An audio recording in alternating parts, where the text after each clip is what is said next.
A Peaceful Evening with Mr. Darcy, inspired by Pride and Prejudice. Read by Chuck Brown. It was a soft, golden afternoon at Pemberly.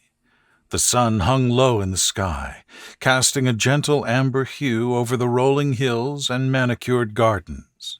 The air was warm, but not heavy, with the slightest breeze carrying the scent of lavender, honeysuckle, and the deep green of summer grass. Birds flitted lazily between the hedgerows, their songs quiet and content, blending with the distant rustle of leaves and the faint trickle of the garden stream. Fitzwilliam Darcy stood at the threshold of his study, gazing out over the estate. His jacket was draped over the back of a nearby chair, his shirt-sleeves rolled neatly to the elbow. The long hours of work had ended early today, leaving behind the rare and pleasant quiet of an evening entirely his own. The household had fallen into its usual rhythm. Mrs. Reynolds, the housekeeper, had just seen to the supper arrangements, and the maids moved silently through the halls, their footsteps softened by the thick rugs. Somewhere upstairs, Elizabeth read a novel with the window open beside her, letting in the song of the evening birds and the lull of the breeze. Darcy could picture her there, her dark curls gently brushing her cheek as she leaned back against the cushions, smiling slightly at something she'd read. Darcy stepped out into the corridor and made his way toward the library, his footsteps measured, unhurried. It was a room he treasured, more for the quietude it offered than the books themselves, though those were ample and well-loved. He passed the portals along the hallway, solemn ancestors and distant relations, and paused at one of his mother, her painted eyes as steady and calm as he remembered them. He nodded faintly before moving on. The library welcomed him like an old friend. It was cool and dim inside, the thick drapes filtering the last light of day. He crossed to the windows and drew them open wider, letting the breeze stir the heavy curtains. The bookshelves lined the room from floor to ceiling, and their faint scent, paper, ink, and a trace of time, brought with it a familiar comfort. He moved among them slowly, trailing a hand along the spines, stopping now and then to read a title or recall a passage. Eventually he selected a book of poetry, its cover worn and familiar. He settled into the leather armchair by the hearth, though there was no fire tonight, only the warm silence of the room and the occasional creak of the old house stretching into evening. He opened the book and read quietly to himself, the words drifting gently through his mind, like leaves upon a still lake. Minutes passed, or perhaps longer. He did not measure time this evening. Instead, he let it stretch and wind around him, soft and unrushed. The light outside faded softly from gold to rose, and then to the deep blue of approaching night. A soft knock came at the door. He looked up and smiled. Elizabeth entered, her presence as natural and welcome as the light. She wore a simple gown, pale blue, with a book still in one hand and her hair pinned loosely. She crossed the room without speaking and sat beside him in the twin chair. "May I interrupt?" she asked, her voice low and warm. "You never interrupt," he said, closing his book. They sat in companionable silence for a few minutes, the hush of the evening wrapping around them. Outside, the night-birds had begun their calls, and a soft breeze teased the edge of the drapes. Elizabeth leaned her head back and closed her eyes. "It's the kind of evening that feels like a memory before it is even ended." Darcy looked at her, his expression quiet and thoughtful. "Yes," he said, "that is exactly what it is." They spoke little after that, the moment too peaceful for words. The stars appeared, one by one, and the moon rose over the hills, casting silver across the fields. The house grew still around them, and the world seemed, for a while, to slow the pace of their breathing. Darcy reached for her hand, and she gave it willingly. They sat that way, still and content, as the night deepened. Not in silence exactly, but in the kind of calm that speaks without sound. And in that quiet, with the windows open to the night and the soft chorus of summer beyond, they shared the kind of peace that settles into the soul and stays there long after the moment has passed.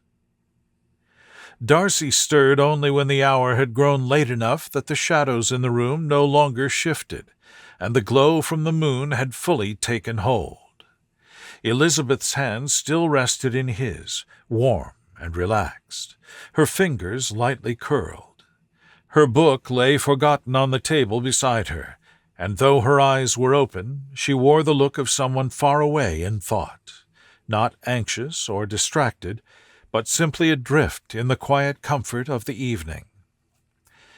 "I think," she said at last, "that I should like a walk before bed. Just a little one. Would you come?" Darcy nodded, already rising. "Of course." They left the library together, moving soundlessly through the great hall. The tall windows cast reflections of moonlight on the marble floors, and the sconces along the walls flickered low with the last of their flame. At the front door, Darcy paused to retrieve a shawl from the coat stand and draped it gently over Elizabeth's shoulders. The night air was cooler now, but not cold. A silver mist hung just above the lawn, as if the ground had exhaled in the hush of the hour. The stars overhead were bright and plentiful, winking softly in the vast inky sky. Somewhere across the estate, an owl called once, then again, before falling silent. They took the path that curved along the edge of the gardens, where moonflowers glowed pale against the darker leaves, and the soft crunch of gravel beneath their shoes was the only sound. Elizabeth slipped her arm through Darcy's as they walked, their pace slow and aimless. "I always think," she murmured, "that the grounds feel larger at night." He glanced at her. "It's as though the world shifts to make room for stillness." She smiled. "Yes, that's exactly what it feels like." They passed beneath an arched trellis covered in climbing roses, their petals still full from the day. Darcy reached up to brush his fingers across one bloom, then offered it to Elizabeth, who accepted it with quiet gratitude, holding it gently in her hand. Near the reflecting pool, they paused. The surface of the water mirrored the stars so clearly that it was difficult to tell where the sky ended and the earth began. Frogs chirped quietly from the reeds, and the occasional plop of a fish sent ripples across the perfect image. They sat on a stone bench nearby, its surface still warm from the afternoon sun. Darcy leaned back, drawing in a long breath of the rich, night-scented air. "I remember," Elizabeth said softly, "the first time I saw this place. I thought it impossibly grand, intimidating even." He turned to her with a half-smile. "And now?" She looked out over the water. "Now it feels like home." Darcy didn't reply at once, but there was a quietness in his expression that spoke to something deeper, something both content and a little astonished at how far their lives had come from that uncertain beginning. He reached over and tucked a strand of hair behind her ear, his fingers lingering for a moment. "You made it so," he said. They lingered there, the hush of the evening pressing in around them like a soft blanket. There was no need to speak. The wind stirred the trees just enough to create a gentle rustling, and the scent of damp earth and sweet blossoms wrapped around them in lazy spirals. When they finally rose, it was not from weariness, but from the natural rhythm of the night drawing them forward. The house stood before them, warm and welcoming, its windows glowing faintly like lanterns in the distance. As they crossed the lawn, Elizabeth gave a small laugh. "What is it?" Darcy asked. She shook her head, smiling to herself. "Only that this is exactly the sort of evening I would have imagined, once, long ago, that you must have had every night, and now I know how rare and precious it truly is." He nodded. Even at Pemberly, such evenings are a gift. They stepped back inside, the door closing behind them with a soft click. The hush of the house enveloped them again, and they moved together up the wide staircase, their hands brushing now and then, the silence between them full of shared peace. Upstairs, the corridors of Pemberley were hushed and dim. A few low lamps had been left burning in their sconces, casting a golden glow along the walls. The portraits that lined the hallway appeared softer in this light, their expressions more thoughtful, as though they too were easing into rest. In their room, a small fire crackled in the hearth, more for comfort than heat. Elizabeth removed the shawl and laid it gently across a nearby chair. She moved toward the window and parted the curtain slightly, gazing out over the darkened grounds one last time. Below, the lawns stretched silver under moonlight, and beyond them, the forest stood like a quiet sentinel. Darcy watched her from across the room. There was something in the angle of her shoulders, peaceful, open, utterly at ease, that stirred a feeling of reverence in him, as though he were being offered a glimpse into something sacred. "You always pause there," he said. She turned slightly. "At the window?" He nodded. "Every evening, before sleep." She smiled. "I suppose it's a way of marking the day, letting it fall away." Darcy stepped closer, following her gaze out the glass. "And does it work?" "Most nights," she said, with a small, contented sigh. After a moment she drew the curtain shut and turned away. Her hand brushed his as she passed, fingers trailing lightly along his. It was a wordless gesture, but it settled between them with ease, a signal not of parting, but of quiet closeness. Elizabeth moved into the adjoining dressing-room, and Darcy began his own preparations for the night. He shed his waistcoat and placed it neatly on the arm of a chair, then removed his cravat with practiced ease. His movements were unhurried, his mind quiet. The fire's soft pop and hiss filled the space like a lullaby. When Elizabeth returned, she had braided her hair down her back and changed into a simple nightdress, soft cotton that moved like water as she crossed the room. Her bare feet made no sound on the rug, and she looked, in that moment, like some quiet spirit of the house itself, luminous and still. They climbed into bed without ceremony, the covers folding around them like a cocoon. The mattress dipped slightly under their weight, and the scent of lavender from the sachets tucked inside the pillowcases floated up with the warmth.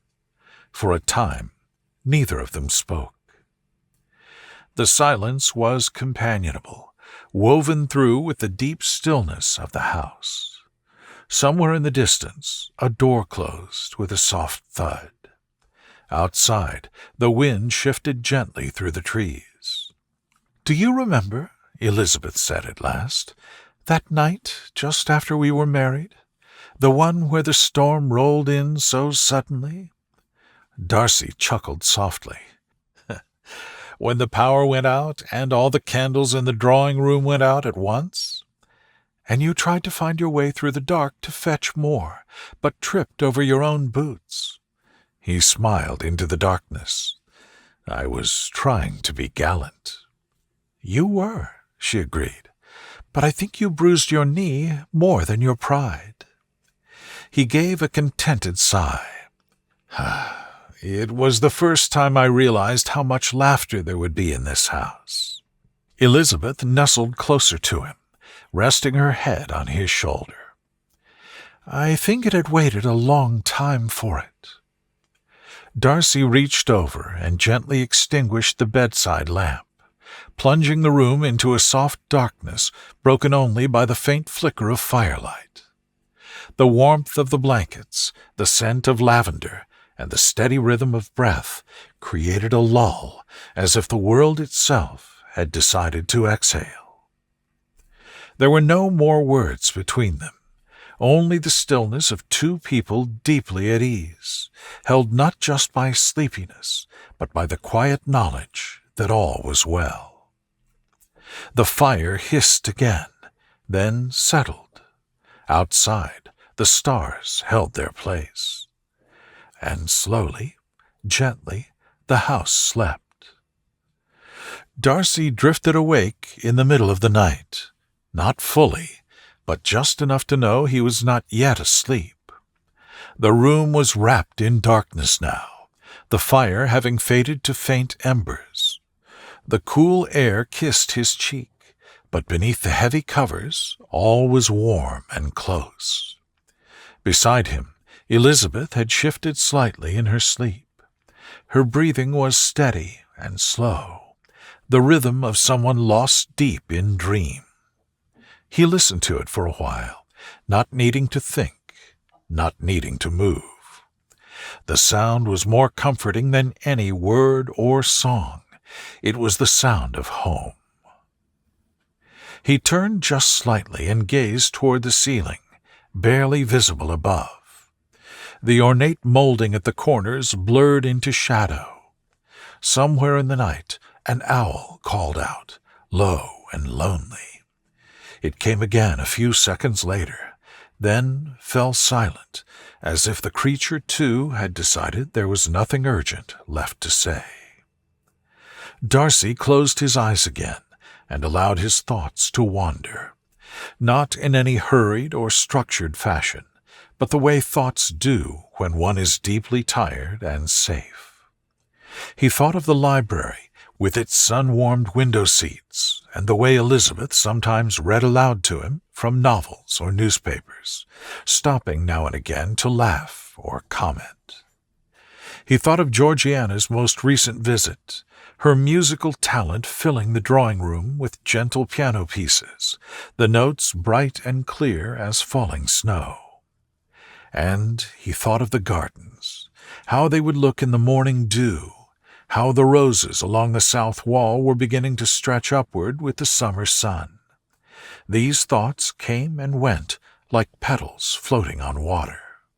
Eventually, he slipped back into sleep. The morning began not with an alarm or summons, but with the gradual lifting of darkness. Soft light filtered through the curtains, painting the edges of the room in gentle gray. The hush of dawn was deep, but not empty. It hummed with the quiet promise of a new day. Elizabeth stirred first. She lay still for a moment, her eyes closed, the world around her held at a peaceful distance. The warmth of Darcy beside her, the slight weight of blankets, the scent of linen and firewood, all of it built a feeling of safety that wrapped her like another layer. Slowly, she opened her eyes and blinked into the soft light. From across the room, the faintest beam of sunlight had slipped between the curtains, catching the corner of a framed sketch on the wall. It was a simple pencil drawing of a tree near the lake, made by Darcy himself many years ago, and she had always loved it. In the stillness of morning, it looked almost real, as if the tree might sway in a gentle breeze at any moment. Darcy remained asleep, His features relaxed, one hand resting lightly over the blanket. She watched him for a moment, a quiet smile playing at her lips. There were still mornings, even now, when she found it hard to believe how very far they had come. From misunderstandings and pride and sharp glances to this, peaceful mornings and shared silence. She slipped out of bed carefully, not wanting to wake him, and padded across the room. Her dressing gown lay folded over the chaise, and she pulled it around herself before moving to the window. The sky was a pale wash of blue and silver, streaked with faint clouds. Mist clung to the lawn, softening every edge. She could see a deer grazing near the orchard wall, its ears flicking gently at the morning air. Beyond that, the forest stood still and silent, as though holding its breath before the day fully began. She opened the curtain a little more and leaned her forehead against the cool glass. The calm outside echoed the quiet within her, not the absence of thought, but the fullness of contentment. Behind her, she heard the faint rustle of sheets and turned to see Darcy blink into wakefulness. "Is it morning already?" he asked, his voice still thick with sleep.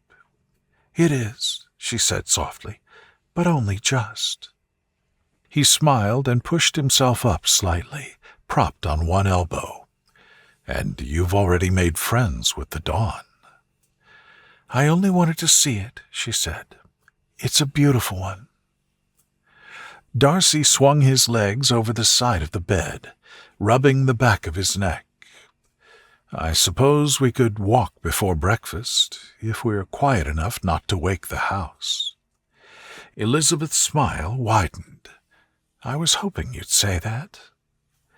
They dressed quickly, quietly, as the house remained wrapped in sleep.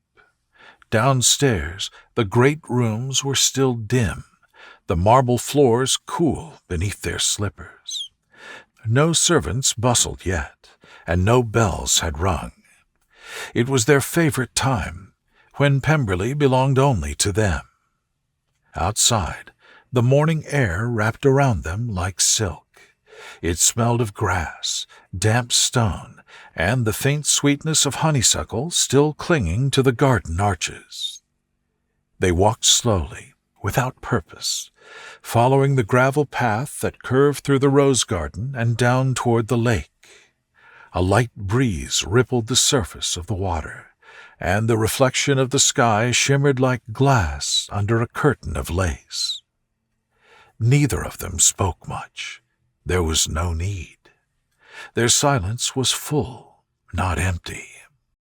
It held understanding, shared memory, and gentle anticipation for whatever the day might bring. At the lake's edge, they paused. A duck, half asleep, drifted near the reeds. The sun peeked over the distant trees, touching the grass with gold. Elizabeth turned to him and leaned into his side, and Darcy, without needing to think, slipped his arm around her shoulders. "I think," she said quietly, "we found a good rhythm." Darcy nodded. A quiet one, but a good one. And there, with the world just waking and the water rippling softly at their feet, they stood, not needing anything else but this moment, wrapped in the calm that only love and time can build. Later that morning, after their walk and a quiet breakfast shared in the smaller of the dining rooms, Darcy retreated to the library.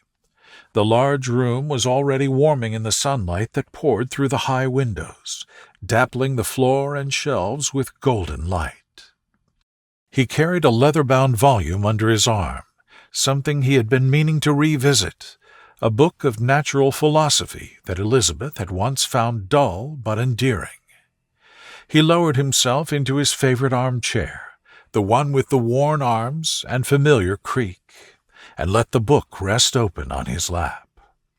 For several minutes he did not read. He simply let his gaze travel the room. The scent of old paper, beeswax polish, and the faint lavender sachets tucked beneath the curtains filled the air. A breeze stirred the thin curtains. The entire house seemed to breathe quietly around him. Darcy wasn't always fond of stillness, not in his younger years. He had once filled his time with purpose, responsibility, and the sharp order of daily demands. But now, stillness had become something else. Not an absence of movement, but a presence of peace, a softness of time. The ticking of the grandfather clock in the corner gave rhythm to the room. Somewhere downstairs, china clinked faintly as trays were cleared. Through the open window, birds carried on a gentle conversation, pausing now and then to listen to each other or to the wind. He leaned his head back, let his eyes close, and let the sunlight warm his face. Elizabeth, in her own quiet mood, had retired to the music room with a book of poetry.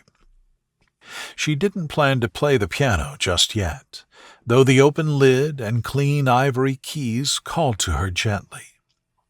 She instead curled herself into the window seat, where the sun filtered through the glass and painted the floor in leafy shadows from the tree outside. The book in her hands had been given to her by Jane, a collection of soft verses that spoke not of passion or peril, but of meadows and clouds, the turning of seasons, and the small comforts of daily life. It was exactly right for this day. She read slowly, letting the words land and linger before turning the page. And still the fields are full of sleep, the hedgerows hum in morning's keep.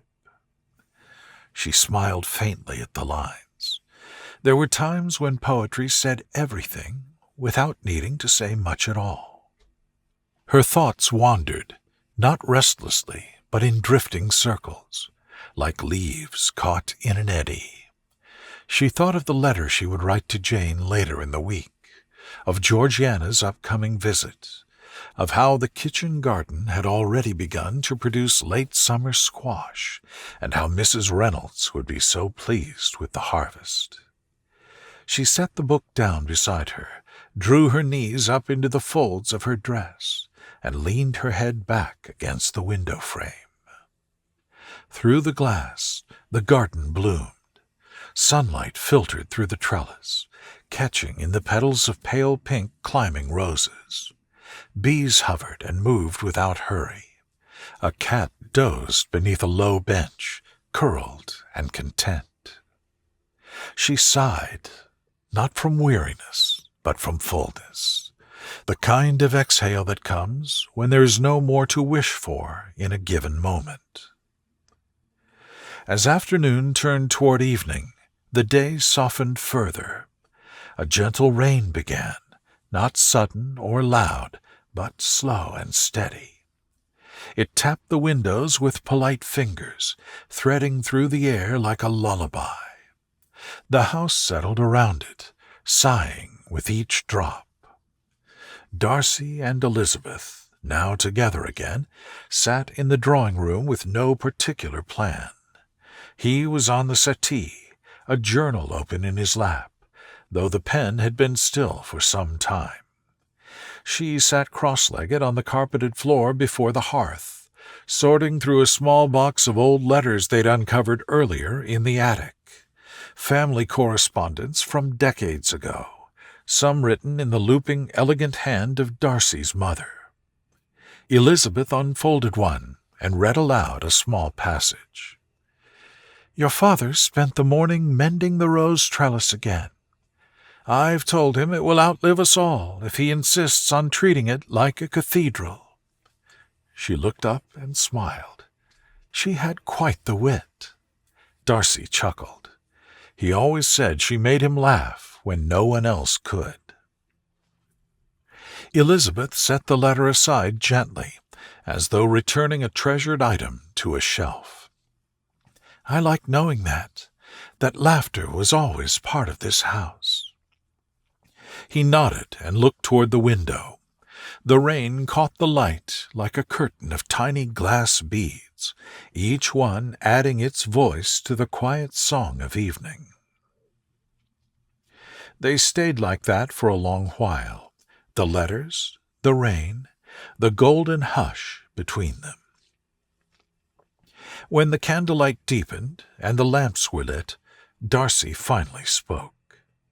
"Would you care to read to me?" he asked. "Something easy? Nothing that asks much of the mind?" Elizabeth rose and walked to the bookshelf, her fingers trailing along the spines until she paused. She drew out a slim novel, one she had read many times before, and returned to her seat beside him. She read quietly, the words flowing in soft cadence. Darcy leaned back, eyes closed, letting her voice wash over him like warm water. The story itself hardly mattered. It was the comfort in her tone, the familiarity of her phrasing, the way her voice curved around the sentences like a ribbon. When the chapter ended, they sat in silence, not needing to fill it. The rain had lessened, now only a mist against the glass. Darcy took Elizabeth's hand in his, threading their fingers together. "There's a kind of rest," he said softly, "that only comes from being seen, from not having to explain yourself." Elizabeth looked at him with eyes of warmth. "You are very well seen here." "As are you."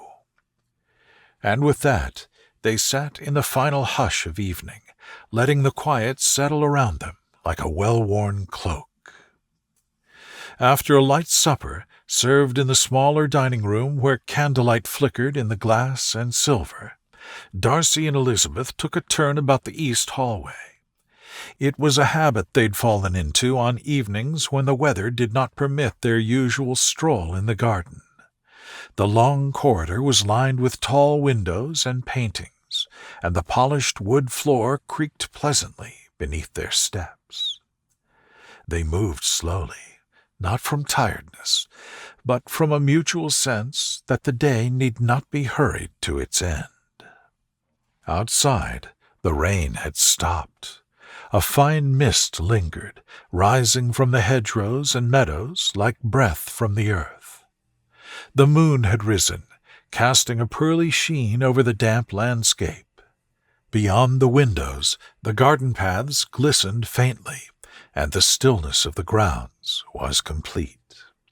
Elizabeth paused to glance at a familiar painting, a pastoral scene of green hills and resting cattle beneath a low sky. It was one of Mr. Darcy's favorites, she knew, not because it was the most valuable or most grand, but because of its simplicity, its peace. "You know," she said softly, still looking at the painting, "I think I used to believe happiness had to be earned with difficulty, that the only joys worth anything were hard-won." Darcy looked at her, waiting, as he always did when he sensed her thoughts had more to unfold. "But now I think, perhaps it's not always so. Perhaps some happiness simply waits for us to be quiet enough to notice it." Darcy took her hand gently. "Then let us be very quiet." They continued walking, their steps measured and light. At the far end of the corridor, where the hallway opened into a small alcove with cushioned benches and old maps on the wall, they paused again, simply to listen to the silence. It was the kind of silence that isn't empty, the kind filled with presence, like a room softly lit, even after the lamps have been turned down. Before retiring for the night, Elizabeth spent a few moments in her dressing room, brushing out her hair by lamplight. The long strokes of the brush moved slowly through her curls, each pass a quiet ritual. She was not thinking of anything in particular, just the way the lamplight flickered against the mirror, the faint scent of rosewater from her washing basin, the softness of the rug beneath her feet. In the adjoining room, Darcy had exchanged his coat for a light robe and sat once more in the armchair near the window. He held a cup of tea in both hands, not for wakefulness, but for warmth. The blend was herbal, with hints of chamomile and mint, steam rising lazily into the room. When Elizabeth entered, he looked up and smiled. She crossed the room and sat on the low couch beside him, tucking her feet beneath her. They said nothing for a while. Then she asked, "Do you ever miss the noise of town?" Darcy thought for a moment. Sometimes the rhythm, the bustle, but never the weight. She nodded. It was always as though one had to wear a mask, even among friends. "Here," he said, setting his cup aside and taking her hand again, "there is no mask." They sat a while longer, watching the last of the mist drift across the lawn below, the moonlight catching in the silvered tops of the hedges. When they finally rose and made their way to bed, the house seemed to breathe with them, the hush of night deepening around their movements, the wooden floor warming under bare feet, the soft pull of linens folded back with familiar grace. Darcy extinguished the last lamp. In the darkness, Elizabeth's voice came softly through the quiet. "Will tomorrow be like today?" Darcy smiled, unseen but certain. "I should hope so." She nestled close beneath the covers, and he drew the blanket over them both. The room held the scent of lavender, faint but comforting, and the windows glimmered with the pale light of stars beginning to emerge. Outside, the countryside lay utterly still, as though listening for dreams. Somewhere far off, an owl called once, then went silent again. And in that silence, full, soft, and complete, they drifted into sleep. The end.